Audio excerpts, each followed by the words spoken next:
ओम शांति।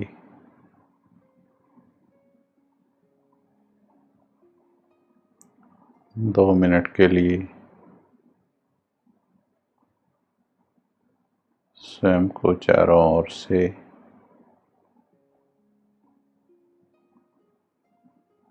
हल्के करते हुए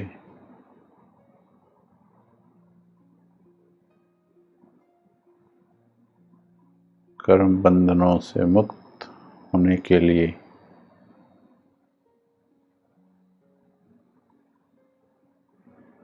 तैयार करेंगे अपने आप को।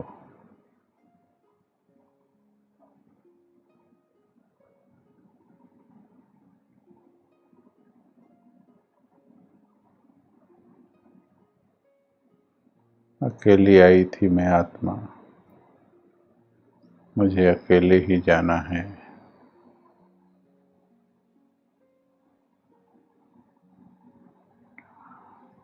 अब मुझे वापस जाने की तैयारी करनी है।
ओम शांति।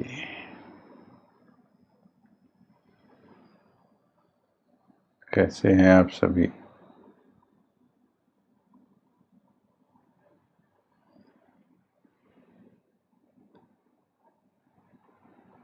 घर चलने के लिए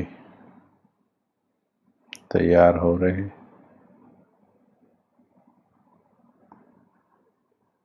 अब हमें सच्चे दिल से वापस चलने की तैयारी करनी है।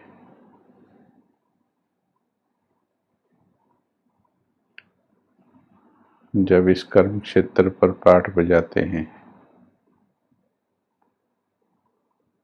तो बार बार ये दुनिया हमें भुला देती है। भगवान की बातें मन बुद्धि पर कमजोर हो जाती हैं और जो दुनिया से सीखा है वो हावी हो जाता है। और इस कारण से कभी वैराग्य आता है, कभी फिर से लगाव आ जाता है, कभी वैराग्य आता है कभी फिर से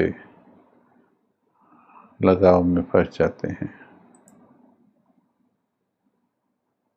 तो इसलिए अब हमको अभ्यास के द्वारा अपनी स्मृतियों को निरंतर बनाना है, ताकि हम एक सेकंड के लिए भी भूलें नहीं कि अब हमारे पास समय बहुत कम है, अब हमें वापस घर जाना है। अब हमें ये भूलना नहीं है। और इसकी सबसे सहज विधि जो होती है वो है एक दूसरे को याद दिलाना। हम आपको याद दिलाएं, आप हमको याद दिलाएं। याद दिलाते दिलाते अपनी स्मृतियों को पक्का करें। हम यज्ञ के आदि का इतिहास जब सुनते हैं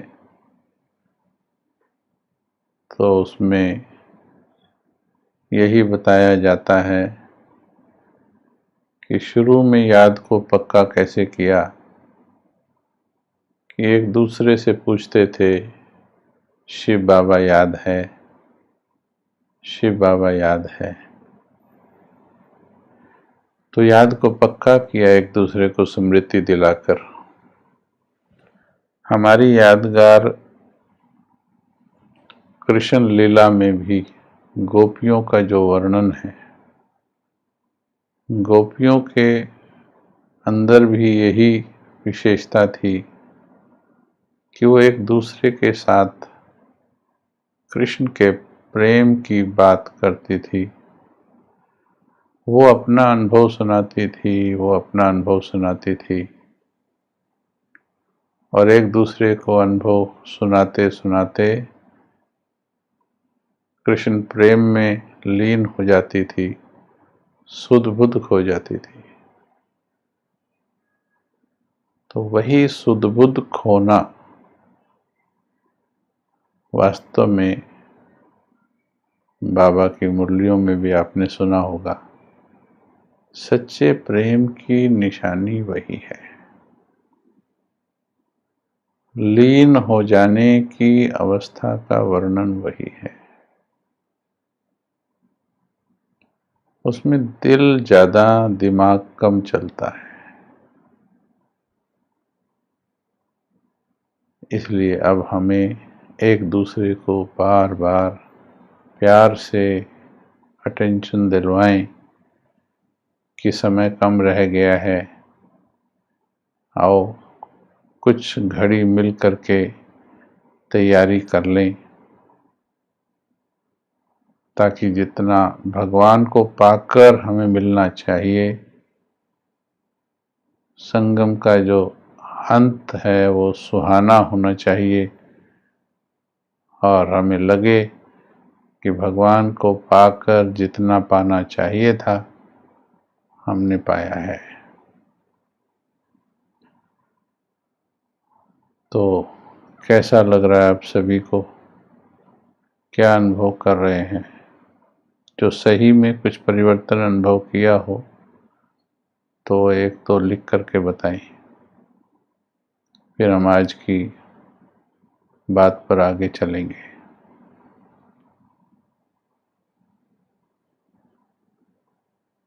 बार बार अपने आप को स्मृति दिलाते रहना है, अब घर जाना है, अब घर जाना है, अब बाप समान बनना है। बाबा 51 वर्षों से भुजाएं पसारे हुए हमारा इंतजार कर रहा है। अब हमें बाबा की भुजाओं में समाना है। मुझे कर्मातीत बनना है। एक सेकंड के लिए भी मैं भूलूं नहीं कि मुझे अब नए कर्म बंधन आत्माओं के साथ नहीं बनाने हैं। अब मुझे कर्म बंधनों से मुक्त होना है, नए बनाने नहीं हैं, बार बार स्मृति दिलाओ, क्योंकि हमें जाने अनजाने में विकर्म बनाने की आदत पड़ गई है, और वो ऐसी आदत है जो पता भी नहीं पड़ती है कि विकर्म बन रहे हैं। और उसका मालूम कैसे पड़ता है? परिस्थितियों में विचलित होते हैं, छोटी छोटी बातें भी विचलित कर देती हैं। तो जो आत्मा विचलित हो रही, इसका मतलब अभी हिसाब पूरे नहीं हुए। मस्तक छोड़कर आत्मा जल्दी से भाग जाती है, नहीं तो कर्मातीत आत्मा क्योंकि सबके हिसाब चुका लेती है, फिर उसको मस्तक छोड़कर भागने की इच्छा नहीं होती है। ना तो उसे इस दुनिया के रौनक खींचती है। बाबा मुरली में कहता था कि ये सारी पुरानी दुनिया अच्छी दुनिया है, यहाँ की अच्छी चीज़ें भी पुरानी ही हैं, शरीर भी अच्छे भी हों वो भी पुराने हैं, तमो प्रधान हैं। तुम्हें इस दुनिया से नफरत आनी चाहिए, तुम्हारी आँख डूबनी नहीं चाहिए इस दुनिया में।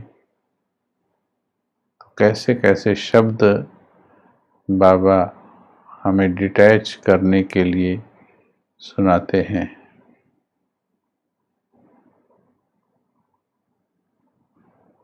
अपने अनुभव बता रहे हैं भाई बहन, गहराई का अनुभव होता है।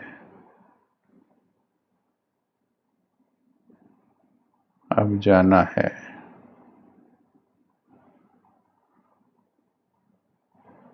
सच्चाई के साथ अभी मिल रहे हैं, बहुत अच्छा है। ये सत्य पुरुषार्थ हो रहा है, आंतरिक परिवर्तन बहुत हुए हैं,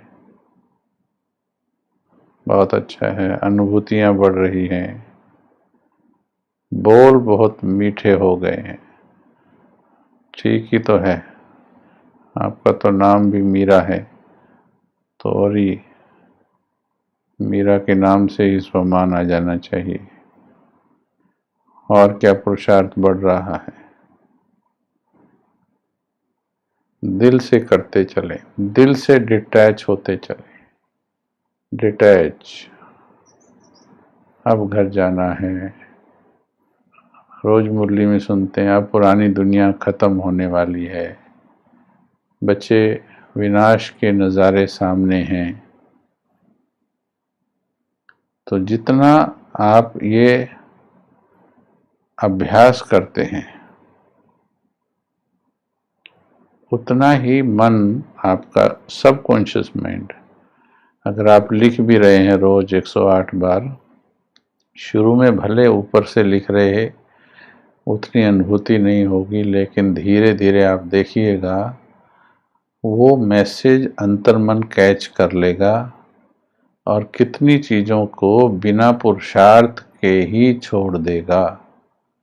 जो हम छोटी छोटी बातों पर पुरुषार्थ करते हैं, जैसे उन्होंने कहा कि अब मीठे बोल हो गए हैं, तो वो अपने आप ये हो जाएगा। अब मुझे जब मन में चली गई बात कि अब घर जाना है, तो अंतर्मन को पक्का हो जाएगा। ज्ञान की सत्यता यही है कि आत्मा को अब लौटना है। 5000 वर्ष पूरे हो गए। मैं बार बार इस बात को दोहराता हूँ, ये आर्ट ऑफ लिविंग नहीं है। आर्ट ऑफ लिविंग क्या होता है? ज्ञान का आनंद लेते हैं और जीने की प्लानिंग करते हैं। ज्ञान को सिर्फ जीवन को थोड़ा सा ठीक बनाने में, कंफर्टेबल बनाने में, रिलेशन बिल्डिंग में यूज करते हैं बस। लेकिन रिलेशंस में भी फंसे रहते हैं। रिलेशन बिल्डिंग हो जाती है पर फंस जाते हैं उसमें। नफरत खत्म हो जाती है पर प्यार में फंस जाते हैं, तो जाने की प्लानिंग फिर छूट जाती है। बाबा शब्द को इस्तेमाल करके कहीं जीवन में कुछ प्राप्तियां कर लेते हैं, कुछ काम बना लेते हैं, क्योंकि बाबा मदद तो करते हैं। काम बना करके बाबा बाबा शब्द का बोल करके राजी हो जाते हैं, लेकिन उसी बाबा के वो बोल भूल जाते हैं कि बच्चे अब तुम्हें वाणी से परे जाना है। बच्चे कब तक बाप को इंतजार कराओगे। बच्चे अब क्या इस पुरानी दुनिया में ही तुम्हारा दिल लग रहा है।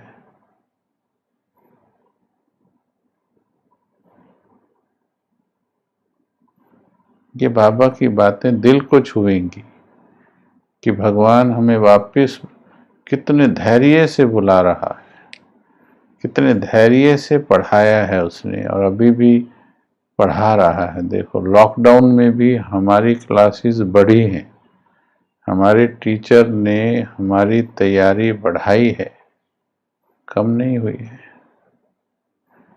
कितना प्यार है बाबा का। वो अभी भी तैयारी करा रहा है, किसी को शिकायत नहीं रहेगी कि हम लेट आए तो हमारी तैयारी नहीं हुई थी। तो इसलिए स्टडी के हर चैप्टर को बहुत गहराई से अच्छी तरह से पूरा करना है। तो कल हम 2 शब्दों के बारे में चिंतन कर रहे थे, एक है मैं, एक है मेरा।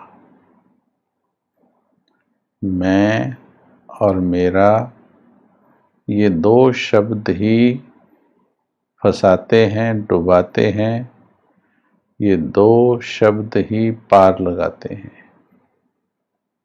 दादी जानकी जी हमारी हमेशा बोलती थी, मैं कौन, मेरा कौन, मैं किसकी। बस हमेशा उनकी बात में यही आता था, क्योंकि इतना पक्का था और इसी में जीवन का समाधान छुपा है, अगर हम इसको अच्छी तरह से समझ लें। मैं कौन, मेरा कौन। हमें जो दुख देता है वो कौन दुख देता है, मैंपन या मेरापन। मैं और मेरा ही 2 दरवाजे हैं जहां से माया प्रवेश करती है।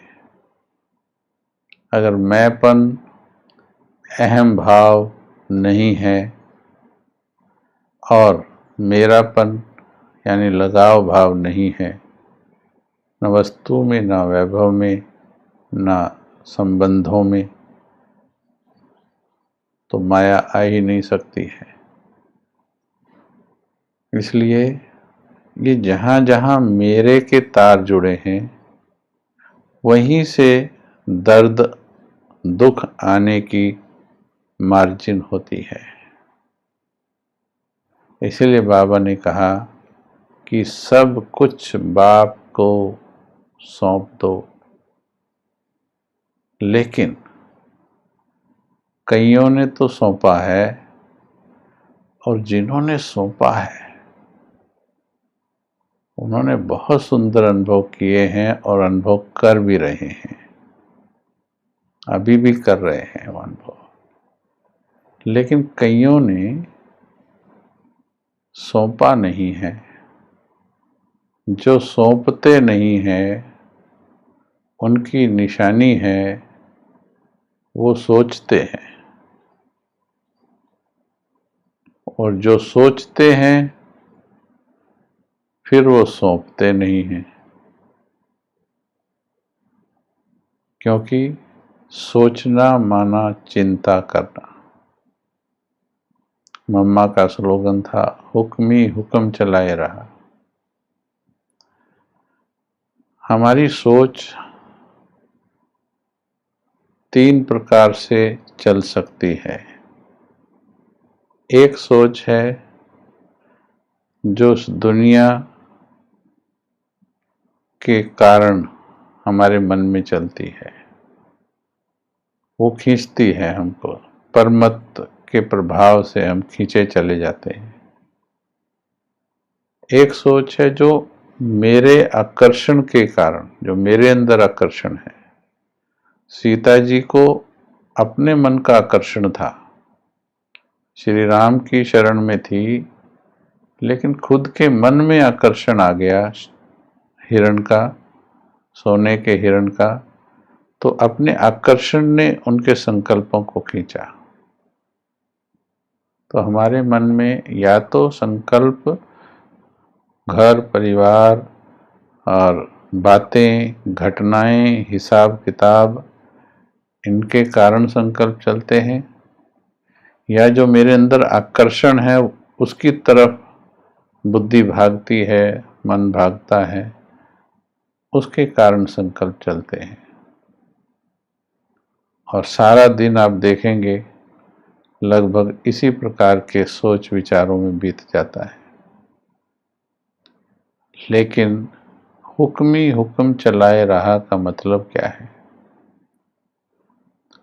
कि दुनिया की तरफ आकर्षण खत्म हो जाए, दुनिया की चिंताएं खत्म हो जाएं,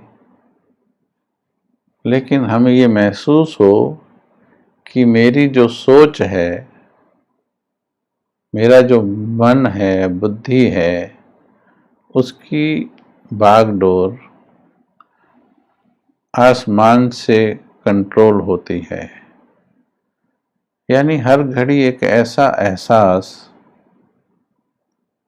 जिसमें ये लगता है कि आसमान के पर्दे के पीछे बैठा हुआ बाबा वो मेरी सोच को कंट्रोल कर रहा है, यानी वो मुझे सोच दे रहा है। जैसे कठपुतली वाला पीछे से डायरेक्शन देता है, कठपुतली की हर एक एक्टिविटी पीछे से बंधी हुई रस्सियों के द्वारा होती है, जो पर्दे के पीछे बैठा हुआ वो कठपुतली वाला करता है। ठीक ऐसे ही हमें बाबा की कठपुतली बन जाना है। दादी जानकी जी एक और वंडरफुल बात कहते थे, एक होता है पिजन, एक होता है पैरट, एक होता है पपेट। पिजन अर्थात कबूतर। कुछ ज्ञानी कबूतरों की माफिक होते हैं। कबूतर क्या करता है? हूं तो करता है, गुटर घूं तो करता है, यानी ज्ञान को हूं तो करेगा, परंतु अंदर कुछ नहीं जाएगा। तो एक होते हैं पिजन की माफिक कि जो गर्दन तो हाँ हूं में कर रहे हैं, पर ज्ञान अंदर नहीं उतर रहा है, समझ नहीं आ रहा है। दूसरे हैं पैरट की तरह हैं। पैरट अर्थात जो सुना है वो रट लिया है और बिल्कुल डिट्टो उसको सुना भी देते हैं। जैसे कहानी सुनाते थे हमारे जगदीश भाई जी, जिन्होंने यज्ञ की सारी किताबें लिखी।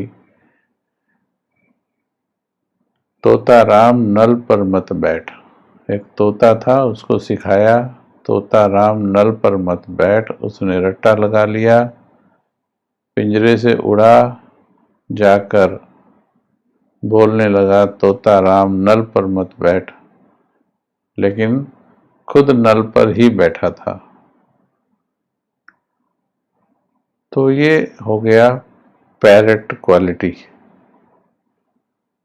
और तीसरी होती है पपेट क्वालिटी, कि मैं तो उसकी पपेट हूँ, कठपुतली हूँ मैं भगवान की। मेरा हर संकल्प भगवान के हवाले है। मैंने पूरा समर्पण कर दिया है अपने आप को। अब वो जैसे चाहे इसको चलाना वैसे इसको चलाए, यानी ऊपर से निरंतर डायरेक्शन लेने की आदत, हर संकल्प पर बाबा बैठा है बोलने की आदत, हर एक बात पर आसमान की ओर बुद्धि ले जाने की आदत। जिस प्रकार से एक वफादार सजनी जो होती है दुनिया में, गृहस्थी में भी देखा होगा आपने, जो वफादार होती है उसे 10 रुपए की चीज भी अगर खरीदनी होती है तो वो बिना अपने साजन पति, दुनिया में स्वामी परमेश्वर कहते हैं, बिना उसके परमिशन के वो नहीं खरीदती है 10 रुपए की चीज भी। और अगर कभी खरीदी तो सबसे पहले उसको बताती है, इतनी वफादार है। तो हम भी आत्मा कौन है? आत्मा परमात्मा की सजनी है। किसी किसी को सजनी का संबंध समझ नहीं आता है। संतान तो है, वफादार संतान भी यही करती है। सजनी थोड़ी ज्यादा वफादार होती है क्योंकि उसने पूरा जीवन सौंप दिया होता है। संतान भी वफादार होती है, लेकिन अगर संबंध ठीक रहता है तो आप संतान भी अगर समझते हो तो भी आज्ञाकारी संतान कभी अपने पिता से पूछे बगैर कुछ नहीं करेगी, समझ लिए बिना। तो अगर वफादार सजनी हो तो सजनी हर संकल्प पर साजन से पूछेगी, ये पक्का करो। थोड़े दिन में ये आदत पड़ जाएगी कि जो भी अंदर संकल्प चल रहे हैं, जो भी कुछ प्रश्न उठ रहे, कुछ चिंतन चल रहा, हर एक पर बाबा से ही बातचीत करने की आदत, बाबा से ही डायरेक्शन लेने की आदत, अंदर ही अंदर श्रीमत को कैच करने की आदत।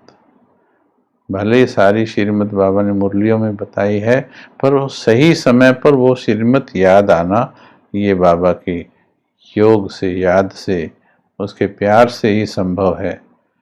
नहीं तो गुस्सा करने के बाद याद आता है कि मुझे देवता बनना है। योग में बैठने के बाद समझ में आता है कि दिन में ऐसा नहीं करना चाहिए था, फंसना नहीं चाहिए। आश्रम पर जाने के बाद बहुत सी चीज़ें महसूस होती हैं कि हम गृहस्थी में क्या क्या मनमत कर लेते। तो आज भी बाबा ने कहा मुरली में कि केवल श्रीमत में मनमत और परमत का किचड़ा मिक्स नहीं करना है। तो मुझे बाबा चला रहा है, मैं कठपुतली हूं बाबा की। तो जब ये वाला आभास आ जाता है तो आपका मन बहुत हल्का हो जाता है। तो आपको चेक करना है, अभी एक अभ्यास करेंगे हम कि मेरे अंदर मैं और मेरा, मैंपन के बहुत से रूप हैं, अलग अलग रूप हैं। ये फिर शब्दों के रूप में निकलते हैं। मैंने किया, आपको बताने का दिल करेगा। अगर कोई काम आपने किया होगा, वो किसी और ने क्रेडिट ले लिया या किसी को गलतफहमी हो गई और किसी और का नाम ले दिया कि इसने बड़ा अच्छा भोजन बनाया है, तो आपका दिल एकदम करेगा कूद कर के बीच में बोलने के, नहीं, ये तो मटर पनीर तो मैंने बनाया है। किसी की समस्या में आपने मदद की होगी कोई काम, तो जब तक उस काम का क्रेडिट ना मिल जाए, नाम ना आ जाए, तब तक बेचैन रहता है मन। किसी की मदद कर दी है, जब तक वो धन्यवाद ना कर दे, नजरें मुड़ मुड़ के देखती हैं उसकी तरफ। जब तक आपका नाम अग्रणी मान शान में ना आ जाए, अखबार में ना आ जाए, सेवाओं में नाम, दूसरों के सामने दो शब्द एप्रिसिएशन के ना बोल दिए जाएं, तब तक भले मुख से कुछ ना बोलें, अंदर कुछ कुछ होता। तो इसका ये मैंपन के सूक्ष्म रूप है। मेरा अर्थात कहाँ कहाँ मैं जुड़ी हूँ। इसलिए आज भी बाबा ने कहा, एक बल एक भरोसा, एक बाबा दूसरा न कोई।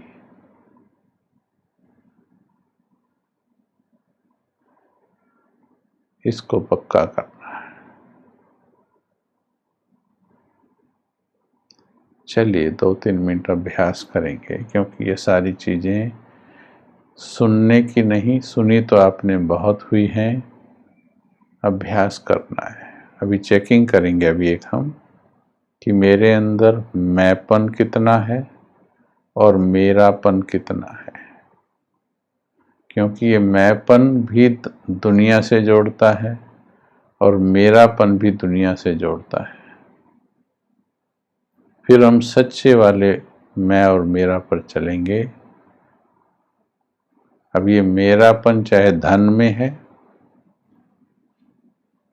चाहे वो संबंध में है, चाहे वो अपनी देह में है, देह देह के संबंध, देह के तत्व, देह के पदार्थ, देह के कर्म,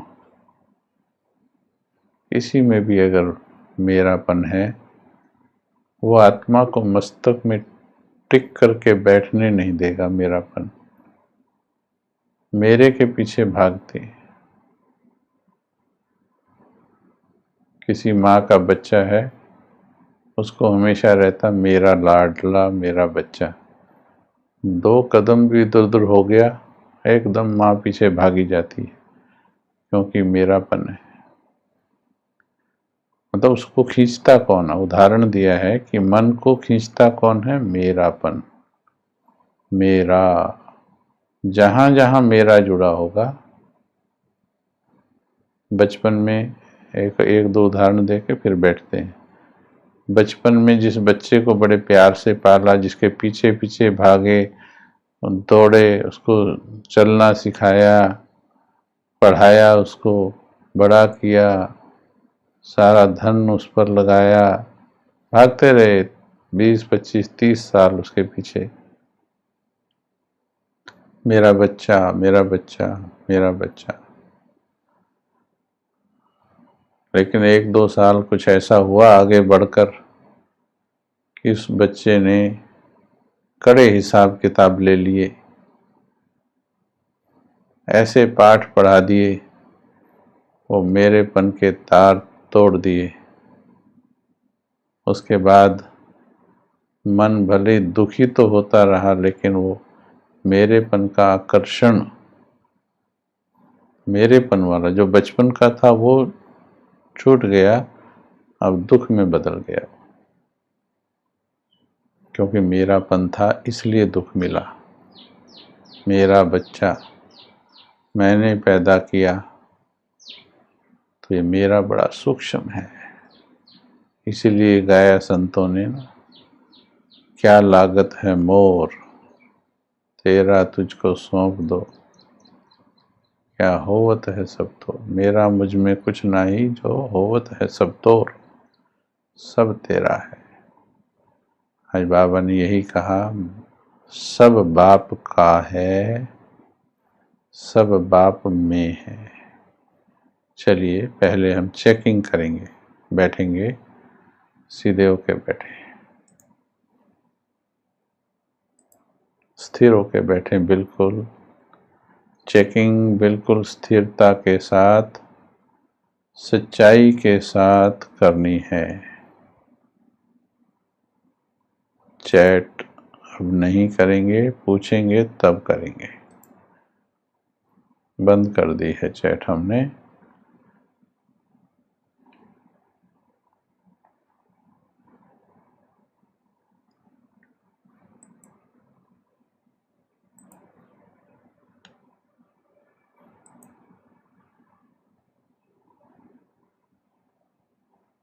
चेक करो अच्छी तरह से,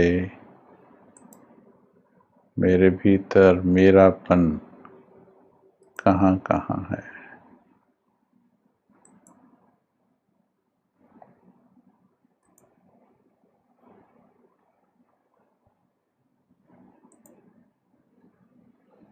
कहाँ कहाँ भागता है मेरा मन। यह सारा दिन केवल एक बाबा में ही डूबा रहता है।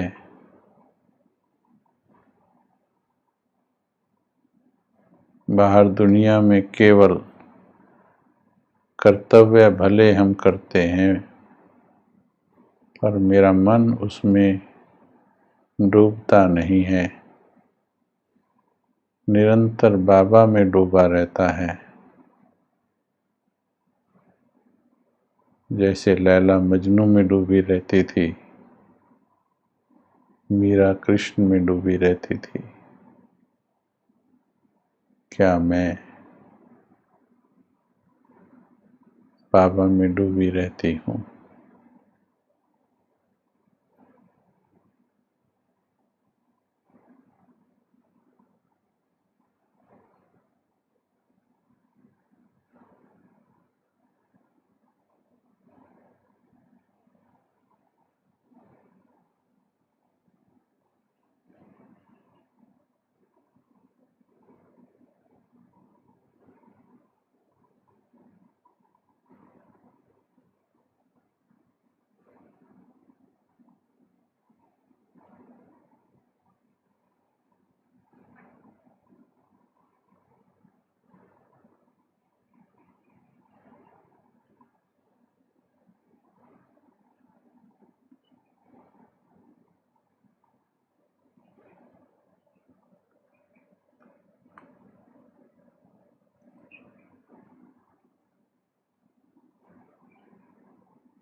ऐसे एकांत में बैठकर पहले चेकिंग करनी है, मेरेपन को चुगना है अंदर से। जैसे हम कमियों को किसी वस्तु में, दाल में या चीनी में या उसमें चुगते हैं, वो चुगना है पहले अपने अंदर से। कहाँ कहाँ कमी है, कहाँ कहाँ फंसी है मेरी मन बुद्धि। क्या कहेंगे बताइए? मेरेपन कितने हैं, दिखाई दिए? या फिर बाबा में डूबे रहते हो? फिर इसके बाद डूबने की विधि बताएंगे। वर्षा जी कहती हैं अभी मंजिल दूर है, बस अब लगन लगा लो, नज़दीक पहुंची हुई है। दूर है आपकी बात ठीक है, लेकिन अब लगन लगा लीजिए, बस मंजिल पहुंच जाएंगे। और क्या क्या मेरापन दिखाई दिया?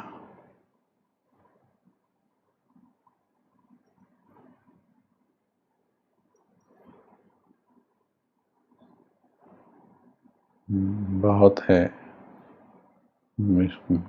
सुब्रता घोषाल जी लिख रही, सूक्ष्म चेकिंग की तो दिखाई दिया, कहाँ कहाँ चिपके हैं, कहीं लौकिक में, कहीं पर बहुत है, बहुत है। ठीक है। किसी ने पुरुषार्थ किया है तो कभी कभी भागता है।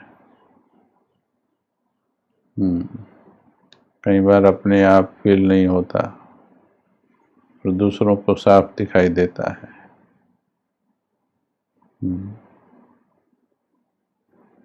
अपनी देह का, किसी को संबंधों का, बेटे का देखो। ये है, एक कहानी सुनाई जाती है कि एक राजा ने पूछा कि भाई मेरे राज्य में कितने समझदार लोग हैं। उसको अहंकार था, मेरे राज्य में बहुत समझदार लोग हैं। तो उसके वजीर ने बोला कि तुम्हारे राज्य में बहुत कम समझदार हैं। तो उसने उसके सिद्ध करने के लिए बोला, एक दिन के लिए अपने भंडारे खोल दो और अपने पूरे राजधानी वालों को बोल दो, शाम के 6 बजे तक। उन्होंने थोड़ी दूर पर रख दिया भंडारा, बना दिया वो कहीं स्टोर, कि शाम तक जो ले लेगा सूर्य छिपने तक, तो वो जो मर्जी चाहे ले सकता है। तो प्रजा चली, लेकिन थोड़ी दूर गए थे तो बहुत सुंदर झरने, झील और बड़ा सुंदर दृश्य था। तो कहीं वहाँ रुक गए। थोड़ी आगे गए तो वहाँ पर कुछ और बहुत आकर्षण की चीज़ें थी, झूले लगे थे, मेले लगे थे। कुछ ने कहा अभी तो शाम को है, अभी थोड़ा और यहाँ टाइम बिता देते हैं। थोड़ा आगे गए तो नर्तक मंडली थी, नृत्य हो रहा था। तो कुछ वहाँ पर बैठ गए कि अभी तो शाम को पहुँचना है। करते करते ऐसे अनेक दृश्य आए, साइड सीन्स बाबा जिनको कहता है। शाम को दरवाजे पर जब पहुँचे तो सूर्य छिप चुका था। केवल कुछ गिने चुने ही, जिन्होंने रास्ते के इन साइड सीन्स को नहीं देखा और उन्होंने सिर्फ खुले हुए भंडारों को देखा, वो समय पर पहुंच गए। ये कहानी वास्तव में हमारी संगम की है। बाबा ने भंडारे खोले हैं, लेकिन फिर भी ये साइड सीन है। परिवार, संबंधी, रिश्तेदार, कुछ जिम्मेवारियां जरूरी हैं, कुछ हमने फालतू ज़्यादा बनाई हुई हैं। मन के आकर्षण में, मेरेपन में ज़्यादा बना ली हैं। तो अभी सूक्ष्म चेकिंग करनी है। संबंधों में बहुतों की बुद्धि फंसी है। भगवान के नाम का झंडा तो उठाया है, पर निश्चय कहीं अंदर से देहधारियों पर है, भय पैदा करता है ये। तो ये बड़ी सूक्ष्म चेकिंग करनी है। और उसको फिर देखिए बाबा क्या कहते हैं। ठीक है, अभी चेकिंग तो अच्छी की, आप सभी को बधाई हो, अच्छी चेकिंग करने के लिए बधाई है। लेकिन अभी बाबा देखो क्या कह रहे हैं। मुरली आज की हम थोड़ी सुनाते हैं आपको। बाबा कैसा रहने के लिए बोल रहे हैं। नंबर 1 तो बाबा कलयुग के अंत में आए। क्यों आए? क्योंकि बाबा को पता है कि हमारी क्या हालत हुई पड़ी है, और बाबा को अच्छी तरह से पता है कि बच्चों के साथ क्या क्या हिसाब किताब हैं, राइट। और उसके बावजूद थोड़ा ध्यान से चिंतन करना, हमने कैसे इस पर विजय पाई, चिंता पर, व्यर्थ चिंतन पर, इन बातों पर विजय कैसे पाई कि बाबा क्यों कहता है। हल्के रहो, जबकि मेरे साथ इतनी समस्या चल रही, मेरा बिजनेस में लॉस चल रहा, मेरा किसी संबंधी ने नुकसान कर दिया, मेरी प्रॉपर्टी हड़प रहे हैं, मेरा हुआ, हमारे साथ भी सब कुछ हुआ, लेकिन फिर भी बाबा कहते हैं क्या, बच्चे जब जब बाबा की मुरली सुनो तो बाबा हमेशा कहते हैं हल्के रहो। तो चिंतन किया जब, तो ये विचार आया, आप सुनिएगा, विचार आया कि क्या बाबा को नहीं पता कि मुझ आत्मा के इतने हिसाब किताब चल रहे हैं, ऐसे फंसी हुई हूँ आत्माओं में, लेन देन में, हिसाब किताब में, संबंधियों में, सब पता है उसको, सब पता है। सब पता होने के बावजूद भी आपके ऊपर 25 लाख का ऋण किसी कारण से हो गया, चाहे वो लॉस के कारण, चाहे अपनी बुद्धि के गलत निर्णय के कारण। उदाहरण दे रहे हैं, और आप बाबा के पास गए, मानो बाबा आपके सामने आ जाएं, उसी दिन मुरली चलाएं आपके सामने, बाबा फिर भी क्या कहेगा, बच्चे खूब सोचो, टेंशन करो या हल्के हो जाओ। आराम से सोचना, तब समाधान दिखाई देगा। सूत उलझा हुआ है सोच का।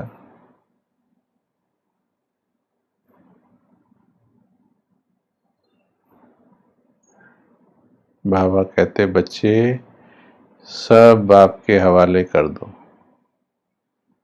तो चिंतन किया, वास्तव में हवाले करने में ही समाधान छुपा हुआ है। आज की मुरली सुना रहे हैं आपको, सदा स्वयं को आराम से सुनेंगे,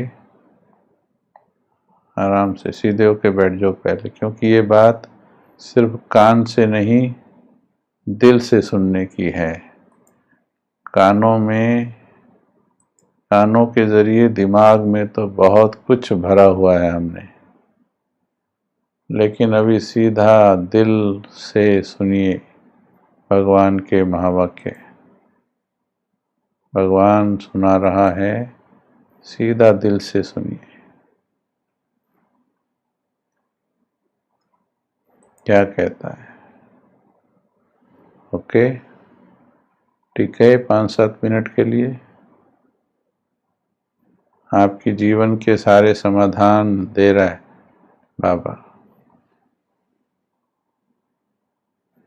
स्थिर होके सुनेंगे तो बात दिल में जाएगी। बाबा कहते हैं बच्चे सदा स्वयं को बाप के हवाले कर दो तो सदा हल्के रहेंगे। दोबारा पढ़ रहे हैं। अब ये आपको सोचना है कि आपको मन वाली मत माननी है जो आपकी अपनी है, या श्रीमत वाली माननी है जो भगवान की है। मैं सबसे पहले इस मुरली का लास्ट महावाक्य सुना रहा हूँ।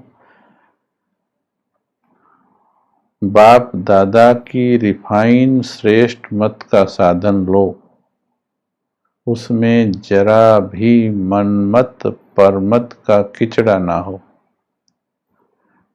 आपको बड़ी सावधानी के साथ इस दुनिया के द्वारा पढ़ाए हुए पाठ अपनी मनमत से निकालने हैं। मीठी आत्माओं, प्यारे भाइयों बहनों, मनमत और परमत के सूक्ष्म किचड़े मिलाकर हमने श्रीमत को खिचड़ी मत बनाया है। श्रीमत में थोड़ी मिलाई मनमत, थोड़ी मिलाई परमत का खिचड़ा और बन गई खिचड़ी। और खिचड़ी मत से स्थिति भी है खिचड़ी। अचल क्यों नहीं, सदा हल्के क्यों नहीं, कंडीशनल हल्के हैं। आज हमारे साथ चीजें ठीक चल रही, हम हल्के हैं। छोटी सी चीज, कितनी छोटी, कई बार एक्सपेरिमेंट किया है। बाहर से, आश्रम के बाहर से जूता उठा के भाग गया कुत्ता। प्रैक्टिकल हुआ ये एक बार। इतने में ही मन विचलित हो गया, योग डिस्टर्ब हो गया, भारीपन आ गया। सिर्फ छोटी सी बात, परिस्थिति, उसने ये बोल दिया, भारी हो गया मन, दिन खराब। तो मीठे भाई बहनों, बाप की बात सुनो। सदा स्वयं को बाप के हवाले कर दो तो सदा हल्के रहेंगे। अपनी जिम्मेवारी बाप को दे दो। देखो क्या कह रहे हैं, इसको सुनिए, दिल में ले जाइए इसको। भगवान हाथ पसारे, तेरे द्वार खड़ा भगवान, भगत भर दे रे झोली। वो झोली पसार के कहता है, जो तुझे भारी कर रही जिम्मेवारियां बाप को दे दो, अपना बोझ बाप को दे दो तो हल्के हो जाएंगे। यानी आपके साथ जो कुछ भी हो रहा, चाहे वो आपके पास्ट के कर्मों के कारण ही हुआ है। जब तुझसे न सुलझें तेरे उलझे हुए धंधे, भगवान के इंसाफ पर सब छोड़ दे बंदे। अगर किसी केस को सुलझा नहीं पा रहे, देहधारियों को समझा नहीं पा रहे, चिंता नहीं करो, भगवान की कोर्ट में लेके जाओ बात को। जब तुझसे न सुलझें तेरे उलझे हुए धंधे, सब कुछ तुमने ही किया है आत्मा। जो भी भोग रहे हो वो सब तुम्हारी ही किया धरा है। कुछ इस जन्म का तो कुछ भूले बैठे हो पिछले जन्म का, पर है सब कुछ तुम्हारा ही। जब तुझसे न सुलझें तेरे उलझे हुए धंधे, भगवान के इंसाफ पर सब छोड़ दे बंदे। खुद ही तेरी मुश्किल को वो आसान करेगा, वो करेगा। जो तू नहीं कर पाया वो भगवान करेगा, निश्चय करो। बाबा बोले, बुद्धि से सरेंडर हो जाओ। बुद्धि से सरेंडर होना माना अपनी अक्ल ना चलाओ। अगर बुद्धि से सरेंडर होंगे तो और कोई भी बात बुद्धि में नहीं आएगी। बस सब कुछ बाप का है। ध्यान से सुनना, आज इसको लिखो। सब बाप का है। थोड़ा है या ज्यादा है, कईयों को ज्यादा दुखी कर रहा, कईयों के पास कम पड़ रहा, वो दुखी कर रहा। सब बाप का है और सब कुछ बाप में है, तो और कुछ रहा ही नहीं। आज अभ्यास करना है, लिख लिख करके मेहनत करो थोड़ी सी। सब बाप का है, सब बाप का है, सब बाप का है। समस्याएं भी बाप की हैं। जो बात टेंशन दे रहे, आपके केस, कोर्ट केस होंगे कईयों के, वो भी बाप के हैं। वो हर चीज मांग रहा। तुम्हारी बच्चों की जिम्मेवारी भगवान उठाए तो कितना अच्छा है, परंतु तुम देते नहीं हो। तुम्हें भगवान पर निश्चय नहीं है। तुम्हें लगता है मेरे सोचे बिना कैसे होगा, सोचना तो मुझे ही पड़ेगा, इसलिए भारी होते हो। ये उनके लिए है जो भारी होते हैं। ये सूक्ष्म अहंकार है कि भगवान तुम्हारे जिम्मेवारी लेने के लिए खड़ा है और तुमने भगवान को खड़ा किया हुआ है। डबल लाइट अर्थात स्वभाव संस्कार का भी बोझ नहीं, व्यर्थ संकल्प का भी बोझ नहीं, तब कहते हैं हल्का, डबल लाइट। फिर बाबा ने कहा ऐसा लगे इतने हल्के हो जाओ, ध्यान से सुनना मीठे भाई बहन, बाबा की वाणी अगर दिल से सुनोगे तो आज ही उतर जाएगी दिल में। बाबा कहता है इतने हल्के हो जाओ, इतने हल्के कि दूसरों को लगे कि लाइट जा रही है, कोई लाइट जा रही है। इतने हल्के हो जाना है।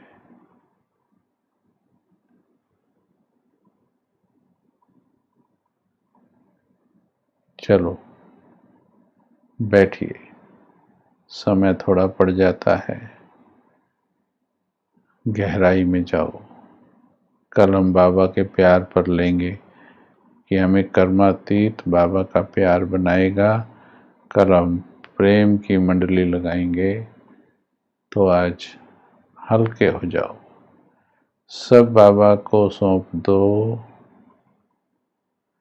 इसलिए गीत मत सुना करो, गीत दिमाग में गूंजते हैं। खुद योग किया करो, खुद बात करो, खुद दिल को समर्पित करो।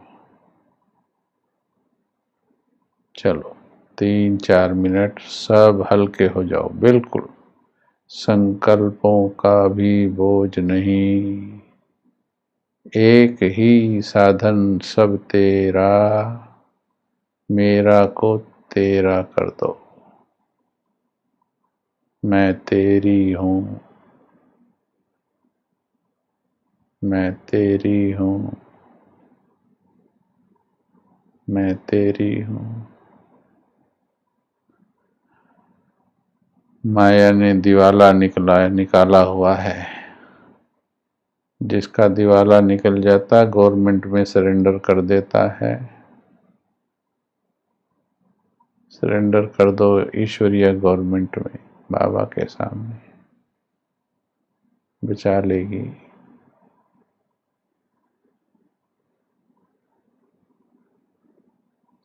बाबा मैं तेरी हूँ, सब कुछ तेरा है, कुछ भी मेरा नहीं है, कुछ भी मेरा नहीं है। क्या करूं, कैसे करूं, अगर ये प्रश्न है, ये भी बोझ है। तुम्हें इतना भी सोचना नहीं है।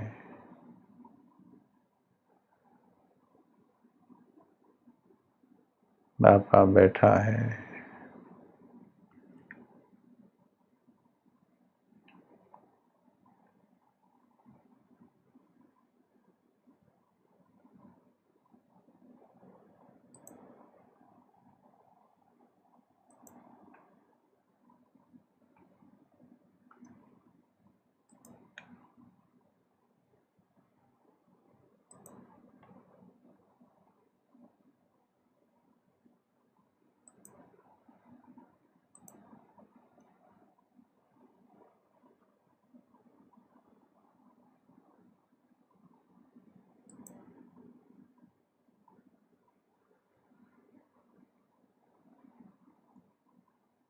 ओम शांति।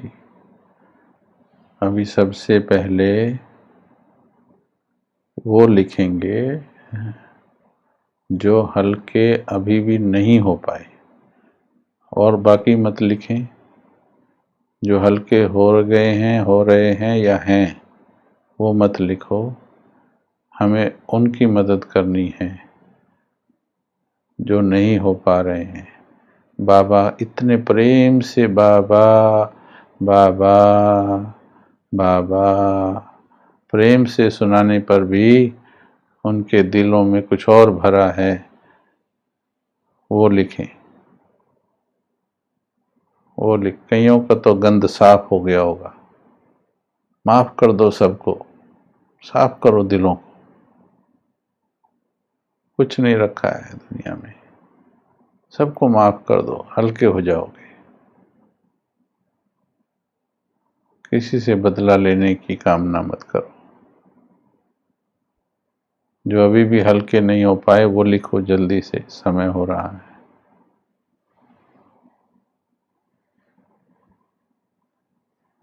निश्चय को कैसे बढ़ाएं, पूरी क्लास यही तो चल रही। इस चैनल पर पीछे जाके प्यार की क्लास सुनिएगा। निश्चय केवल ये है, बाबा मिला है। क्लास सुनो पीछे जा कर के, दिल और दिमाग की और बाबा का प्यार कैसे बढ़ाएं क्लास चली है, पूरी सुनिए समय निकाल कर, निश्चय बढ़ेगा आपका। चलिए। कुमारी डायस जी नहीं हुए हैं तो बाबा के पास धरना दे दो, आज पूरा दिन बाबा के पास बैठो। कोर्ट में निकालते हैं टाइम, पूरा पूरा दिन निकल जाता है कोर्ट में खड़े खड़े, आज बाबा के पास बैठ जाओ, केस सुलझ जाएगा तुम्हारा। और बाकी काम थोड़े बहुत पोस्टपोन कर लेना, आगे पीछे कर लो, पर काफ़ी समय बिताओ बाबा के पास। हाँ शिरोमणि जी, बैठो बाबा के पास, बस एक ही समाधान है, और कहीं ढूंढो मत, देहधारियों से और पूछो मत। फाइनल बता रहे आपको, मुरली में सब कुछ है, केवल दिल से सुन लो उसको। मुरली पढ़ लो 2-4 बार आज की, दिल को लग गई तो बेड़ा पार हो जाएगा।